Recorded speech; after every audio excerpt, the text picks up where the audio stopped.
Welcome back. This is Julie Baranick, host of the Seven Figure Builder Show, and I'm here today with my friend Terry Yoffe. Hey, Terry.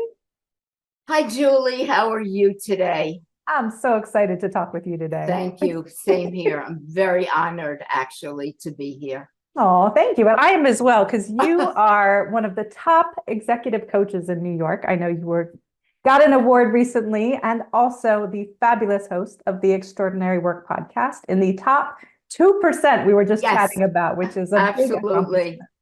Right. So tell us a little bit about what you do and how you got to where you are. Oh, gosh. Uh, it's very circuitous. I'm going to keep it as short as I can because nobody wants a circuitous, long road experience. Um, as of today, I am a executive career business and communications coach, which I am twice certified and have been a coach for 20 years, which is a huge accomplishment because Yeah. I didn't start when I was 12. I really started later in life to getting to where I am. And I have built my business again, not knowing. So just a little backtrack, go all the way back, but I was in sales for a very long time. It started, and this is part of my message, is if a platform comes up, say yes. Say yes, I'm going to do it. And that seems to be my trajectory, even though I never thought I was not that way as a youngster. And what happened was I was asked to join Women's Wear Daily, which I had no sales experience, none. But she said, the fashion industry. Okay, I took it. I could have said, no, I'm fearful. What if I make a mistake? What if I fall? I didn't. I just said, whether it was stupidity or just going for it, I said, sure. And I took a $600,000 territory to $1.3 million Wow. in 3 years. And from there, I got recruited to Condé Nast. And I was at the New Yorker. And I was in fashion, and you couldn't sell fashion to that magazine years ago. And they moved me to travel. And I was at the magazine, I don't know, a number of years. And at the New Yorker, I took that category to the #1 slot, which had never happened. Wow. And then I went on to Bon Appetit for 2 years, which I'm not sure was the right choice for me. I don't cook. I'm not a big eater. So, and at that point, but I believe the universe really moves us in direction we need to go. A lot of people probably don't. From past experiences, I do feel yes. And it was time. I mean, my husband had been telling me, start your own rep company, start your own rep company. However, we're all attached to the golden handcuffs. And I didn't want to leave. I was making a lot of money until one day I took a hard look and said, you know what? It's time for me to build my own sandbox where I could be in charge. And I left. I got, as I say metaphorically, I got into a rowboat and I started leaving the shore I was in. I kept looking back and, am I doing the right thing? Am I doing and I just kept going. And as scary as it was, I started my second entrepreneur. I had a short stint as an entrepreneur years ago. And I was fortunate because I had a really good reputation. And that's another tip. In business, reputation is everything. If you don't have a good reputation, you will not get to where you might want to go to. And I had an incredible reputation in the field of media. And people hired me, had a great business, very successful. And then that dried up. And now we come to the third stage where, what do? Have no idea. I spent many years in analysis and different modalities. I said, oh, I'll go back to school and become a therapist. That did not work out. So I started looking at where can I go? What can I do? And again, I landed on coaching, knew nothing about it. I went from being top of the game to being in the basement, as I say, because I had no knowledge. I had to go back to school. I had to take a course in coaching, which was a certificate. And then I went on to get a certification. And I joined the ICE International Coach Federation, New York City chapter. I went from secretary to president and ran that chapter. And I was also part of an organization that has changed its name since, and I helped co-found and became chair of their mentoring program. And it became the gold standard for mentoring. It was really looked at and people acknowledged it. And me and the people that worked with me, we did an incredible job. And even though I'm gone, it's still highly successful. So that's my short trajectory and of a short snippet of my life. I love that. Thank you for sharing that with us. And I think what you mentioned, early on about having the mindset of saying yes to opportunity and being open to where the road is going to take you is extremely powerful. Like, I know I've experienced the same thing in my own world. And I remember early in my own corporate career, I had the opportunity to I was asked to give a presentation to a whole big conference for IBM.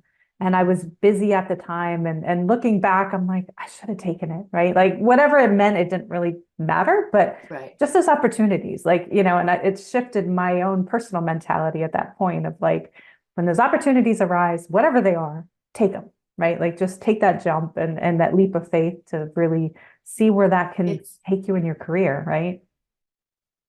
I encourage my clients to do that all the time.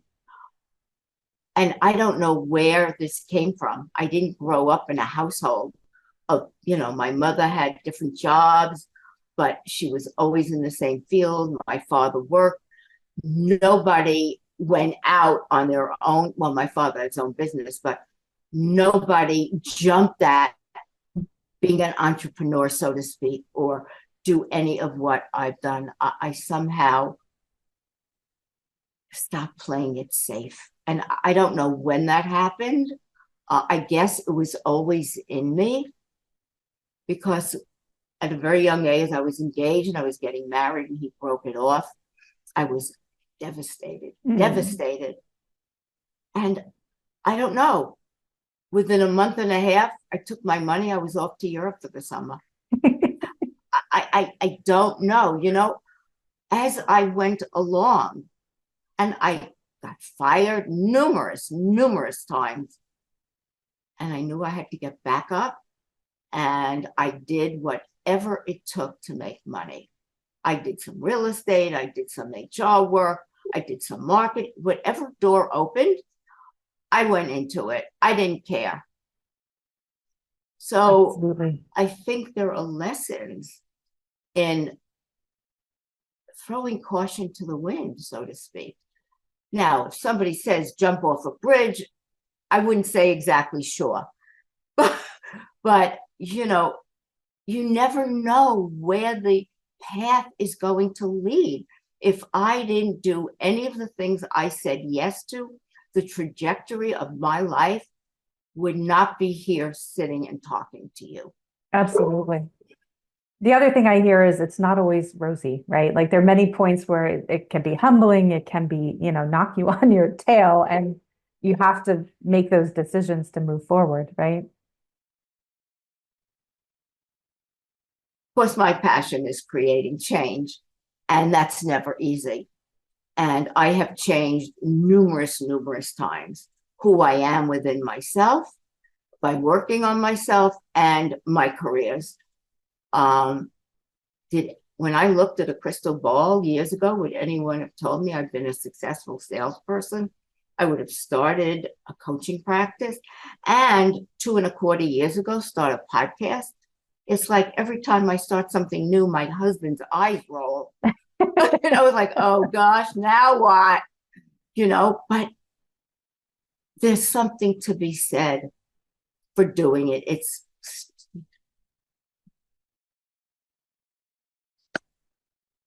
It's not easy. It's getting comfortable being uncomfortable. Yeah, But that's the world we live in today. absolutely. Well, and with that, oh, I'm sorry, Yeah. go ahead. No, no, no, go ahead. I was going to say, with that, there's constant change, right? Like, how have you seen that in your career, and how do you help your clients with that also?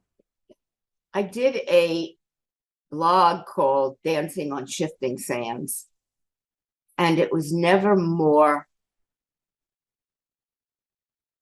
fruitful than today because there's no solid ground anywhere. You have to have the growth mindset versus the fixed mindset. No matter where you are in your career, no matter how much money you're making, you've got to be able to open that lens and see that everything is changing, as you said, Yeah. moment to moment. And dancing on shifting sands is being able to do that dance, not on solid ground. And if anything, what I work with my clients on, first of all, they'll all tell you right away, they'll say, she tells you stop with the stories. They know me because, people go into their stories as to why their life isn't working. Well, this, well, that, and they get stuck in their stories. And the stories don't create change.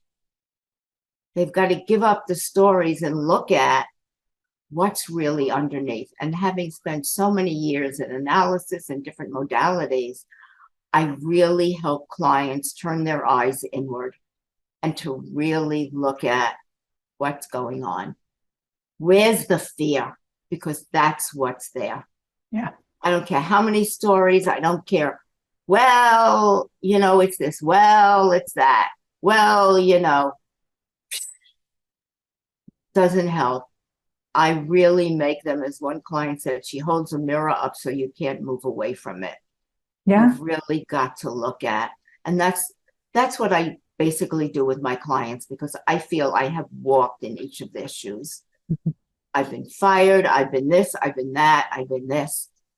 And it's about being willing to get up no matter what. And as Brené Brown says, being a warrior and getting back into the arena every single day.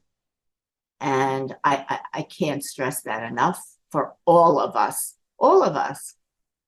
Absolutely. And it doesn't matter where you are in your career. I mean, you work with very successful C-suite executives. I mean, we all have those inner frustrations, the occasional victim mentality, the fear, like we're all overcoming that. But, what have you seen that the biggest thing that people need to overcome to be able to get to that next level of growth?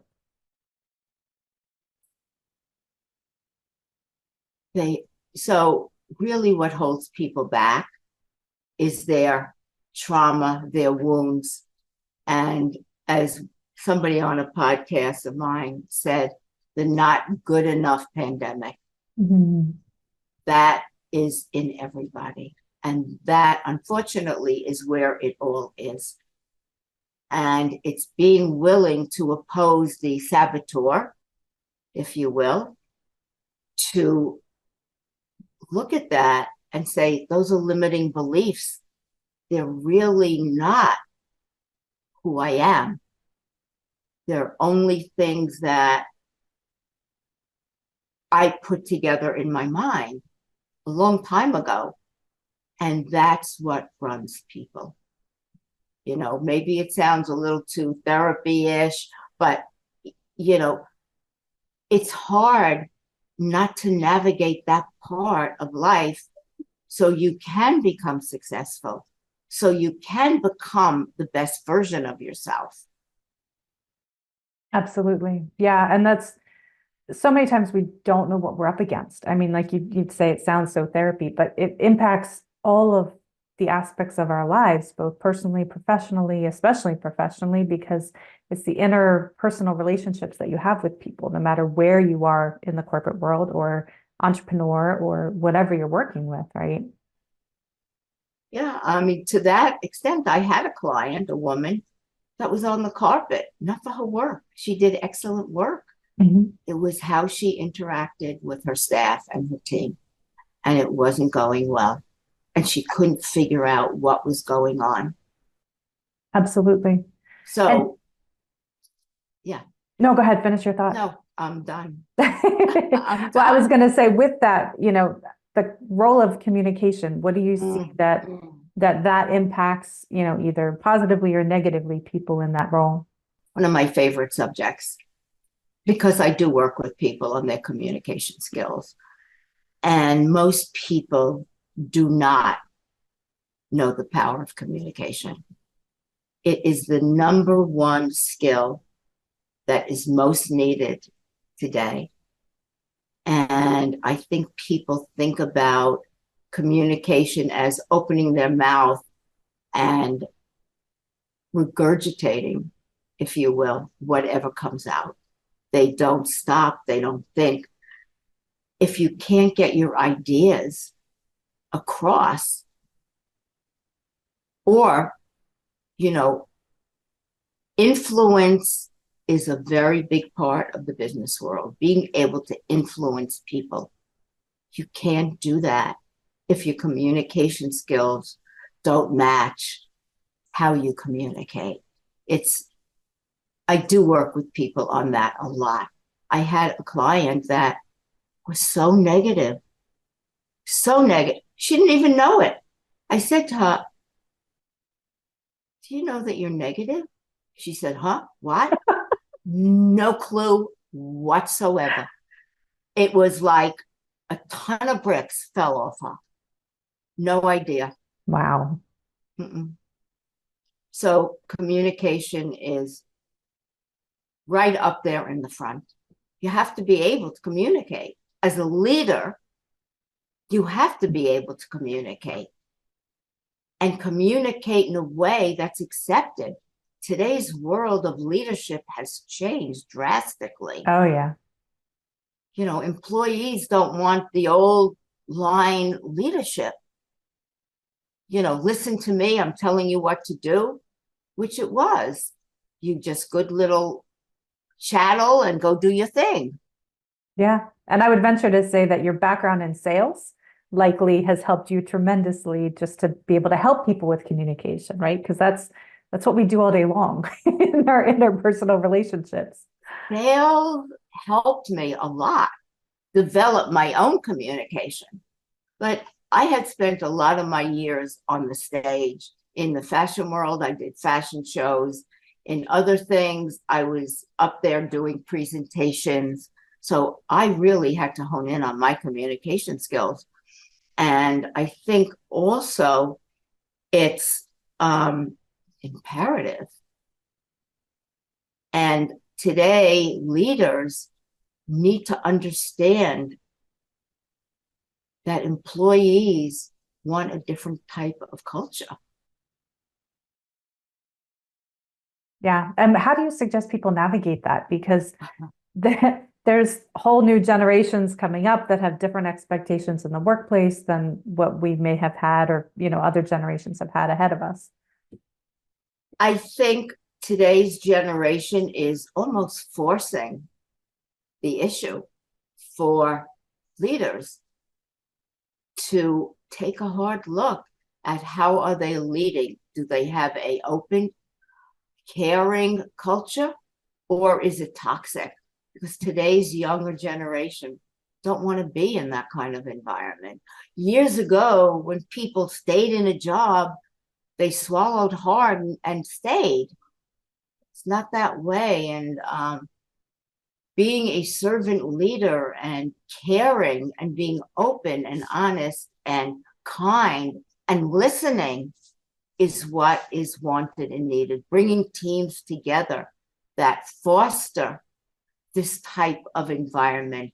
Teams that work together produce much more work, than those that are splintered and are forced to compete against each other. Yeah. Yeah, absolutely. And how do those things tie in with a leader's vision? Like if they're struggling with getting alignment, what would you recommend for someone? Get a coach. Reach out to you, call you. Really, it's what I have found is it's very hard to do this alone. I have had leaders that have tried, but unless they are shown what some of their issues are, they don't know. And, work with someone. Maybe it's somebody in HR. Maybe it's definitely a coach who can help them get through this so they become the success they want to be and the best version of themselves. And yet they don't know what's holding them back. Absolutely. Well, and that it also gives them a safe space to really explore this, because when you're a leader in your organization, you have to lead, like, and it's hard to be vulnerable in that role, but you need somebody that can help reflect that back and help you figure out, okay, what is not working? What do I need to do differently? And it's, I would say, not a sign of weakness, but frankly, a sign of strength to be able to connect with somebody like you. And one thing leaders didn't want to do, and maybe they're doing it more, is become vulnerable. Because people still look at that as a weakness. Mm-hmm. Being vulnerable is strength, actually. And leaders that can be vulnerable in today's world, then their employees see a model that they can go in and talk to them and share their thoughts. Yeah. And it comes back to, we're talking offline, but just building that relationship with people, both as a leader of your organization and your team, and just, you want to be a leader, but you need to be approachable so that people can respect you, but still, be able to understand what your expectations are, all of that, right? Like it all ties together. Same with a coach. Mm-hmm. You're not going to get a client if you're tight, if they get an energy of, I'm not approachable. With a client, a coach has to create a safe space for a client to come in and be willing to open up and share their most intimate issues and secrets that have stood in the way of their getting to where they need to go. That is, for me, the most important part of coaching, is being able to create a safe space and have a client know, I'm trustworthy, I have integrity, and I am there for them 100%. Yeah. Which again, it comes to me that all the different roles that you mentioned of your background tie into exactly what you're doing today, both with the therapy, the sales, the everything you've done. This is like a perfect culmination of all of those together. Here I am. Right? You just didn't know that it was the perfect spot for you. You're right. Who knew? I was being, trained and shaped for where I am today, because creating change is my passion, truly. Absolutely. And I do it in every arena I can. I love that. And what are the biggest gaps that you see with your clients? Like things that they don't, yeah, I mean, we mentioned like the mental hurdles and things like that, but what else do you see with them? A lot don't, we're going back to the threads. They can't advocate for themselves. They're too fearful to speak up. And it's absolutely imperative that they do that. But they don't know how to do it. And that does not put them in a great position, number one. Number two, clients that want to get to the next level in their rungs up the ladder, if you will, if that's where they want to go. And what's stopping them? Probably the biggest is, I'm not good enough. What if I fail? What if I don't make it? What if they say no to me? And then I say, what if they say yes? So that's another big hurdle for people, communication. How do you get your message across? How do you feel you've got a seat at the table if it's all men or predominantly men? How do you move through where you are? Do you change careers? How do I leave my job and start an entrepreneurship? What does it take? And many others. Absolutely. Those are just a few. And it doesn't matter the level you're at. It doesn't matter if you're making 6 figures, 7 figures, or 5 figures. It's the same for everyone.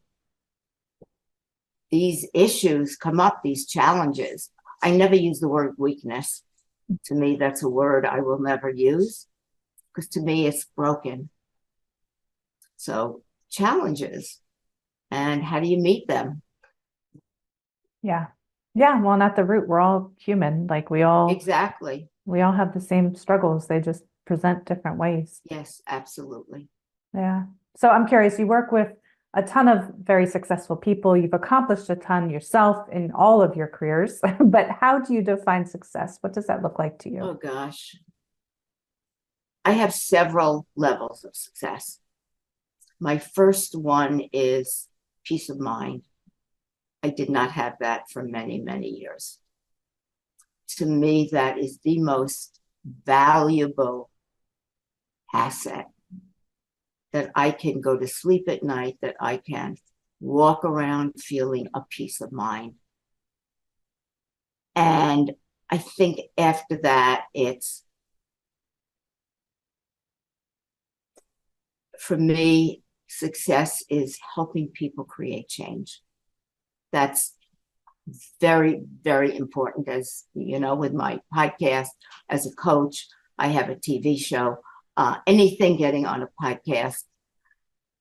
Creating change is the best gift you can give yourself.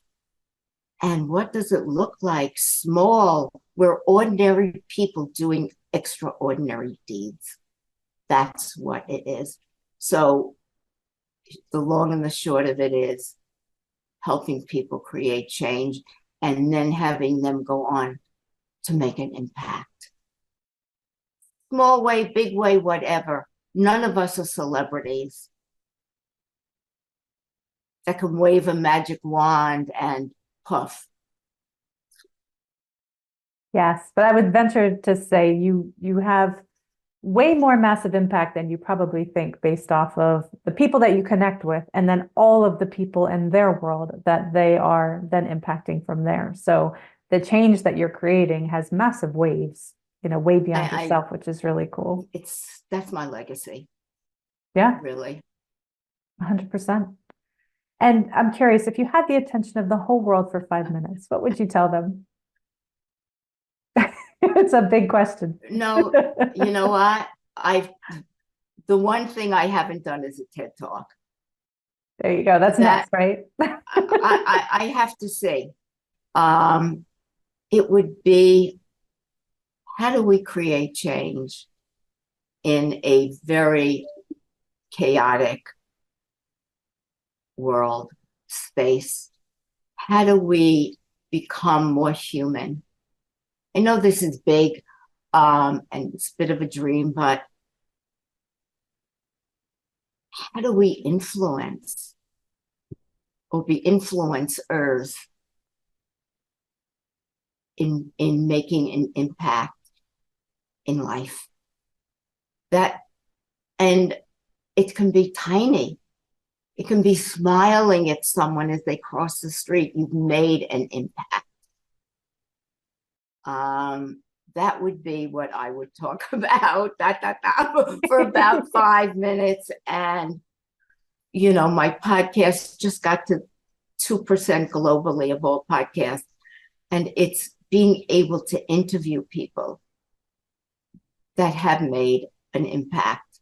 And being with you, I am so truly honored to be here, Julie. It means so much to me. just to share with you who I am, what I am, and no matter who you are, you can move forward. There's no restriction if you're born with a silver spoon in your mouth. I certainly wasn't. My upbringing created havoc and lack of peace of mind. So, Absolutely.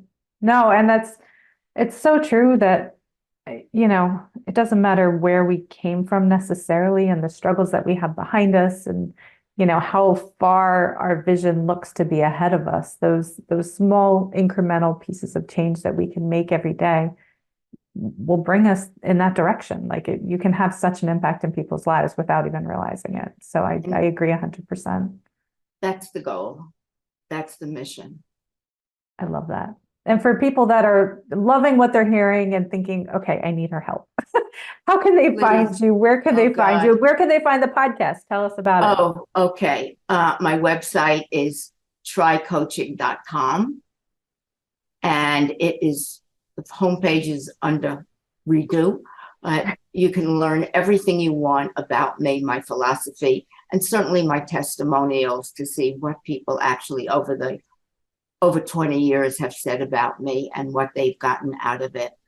My podcast is right there on my website, or alternatively, you can go to Apple Podcasts and put in Extraordinary Work, Conversations about Creating Change, or you can email me at terry@trycoaching.com. I would really love to have just a conversation and see if this might be something that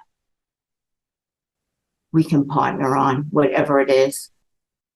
Absolutely. And we'll have all the links below so people can come Great. check you out and come That see would all the be amazing wonderful. work that you're doing. Yeah, absolutely. And thank you, Terry, for being on today. Thank you, Julie. As I said, it's a true honor to do this with you. Thank you so much. And me as well. I know often as being a podcast host yourself, of course, you tend to give to everyone else and don't often have that opportunity to necessarily share what's on your mind. So I'm happy to hear that today. Thank you. Yeah. And if you found value in this episode, please do share it. That's how people find us. And you can find me at sevenfigurebuilder.com. And I will see you on the next episode.